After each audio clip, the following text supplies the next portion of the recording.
Hey guys, this is Labib Rahman from Tech Gossip BD আর আজ আমরা দেখব Remax RM580 earphones. Yes, এটা দেখতে কিছুটা ফেমাস ইয়ারফোন Shure 215 এর মতো, কারণ এটাতেও ইউজ করা হয়েছে ট্রান্সপারেন্ট প্লাস্টিক।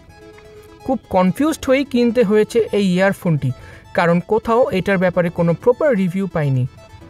এটি রিম্যাক্সের একটা প্রিমিয়াম ইয়ারফোন বলা চলে, কারণ এইটার দাম 1500 থেকে 2000 টাকা পর্যন্ত বিক্রি করে। বক্সটাও খুব প্রিমিয়ামভাবে বানানো হয়েছে।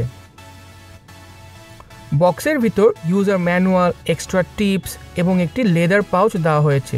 পাউচটির কোয়ালিটি খুবই ভালো, আর এইটা সহজে ছিঁড়ে যাওয়ার মতো লাগছে না।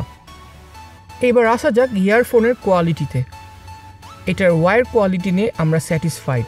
রিম্যাক্স 610Dর মডেলের মতো এটা দুদিনে নষ্ট হবে না। বক্সের অনেক জায়গাতেই লেখা হয়েছে এইচডি মাইক্রোফোন, আর ফোনটায় কথা বলার সময় অনেক ক্লিয়ারভাবে অপর পাশ থেকে কথা শুনতে পারবে। এই দিক থেকে তারা পুরোপুরি রাইট। এর মাইক কোয়ালিটি আসলেই খুব ভালো, আর এটা দিয়ে ভয়েস রেকর্ড করলে ভালো সাউন্ড পাবেন। ইয়ারফোনটায় ক্লিয়ারলি দেখা যাচ্ছে দুইটা ড্রাইভার, মানে দুটা স্পিকার ইউজ করা হয়েছে। সো ভেবে নেওয়াই যায় এটার বেস খুবই ভালো হবে আর ভোকালও ক্লিয়ার হবে। কিন্তু এই জায়গাতেই হতাশ করলো রিম্যাক্স। এটা সাউন্ড ফার্স্টে শুনেই লাগলো বেস কোথায়। প্লেয়ার চেঞ্জ করার পরও খুব বেশি একটা লাভ হলো না। ভোকাল ক্লিয়ার আছে, কিন্তু খুব একটা ক্লিন না।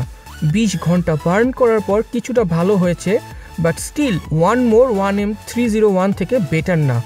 আমরা স্যামসাং, হুয়াওয়ে এবং শাওমি তিনটা ডিভাইসেই চেক করলাম, সবগুলোতেই সাউন্ড আনব্যালেন্সড লাগছে, আর সাউন্ডটা ট্রেবেলের দিক থেকে বেশি লাগে। ইকুয়ালাইজ করার পর কিছুটা ঠিক হলেও সাউন্ডের দিকে গুরুত্ব দিলে আমরা অন্য মডেলগুলোই সাজেস্ট করব নেওয়ার জন্যে। আর ইয়ারফোনটা কানের উপর স্পোর্টস স্টাইলে পড়তে হয়, বেশিক্ষণ রাখলে খুব একটা কমফোর্টেবলও লাগে না।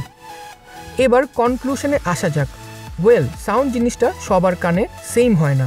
আমাদের কাছে যে সাউন্ড ভালো লাগবে সেটা আপনাদের কাছে খারাপও লাগতে পারে। যদি আপনাদের একটি ভালো ভয়েস কলিং মাইক্রোফোন লাগে তাহলে এটি অবশ্যই কিনতে পারেন, তবে হার্ডকোর মিউজিক লাভার হলে এটা আপনার ফোনে কীরকম সাউন্ড দেয় সেটা টেস্ট করে কিনাই ভালো হবে। এই টাইপের আরও ইয়ারফোনসের রিভিউ দেখতে চাইলে কমেন্ট বক্সে আমাদের জানান, আর এই চ্যানেলটি ভালো লাগলে অবশ্যই সাবস্ক্রাইব করবেন। আজ এই পর্যন্তই। Till then, bye by.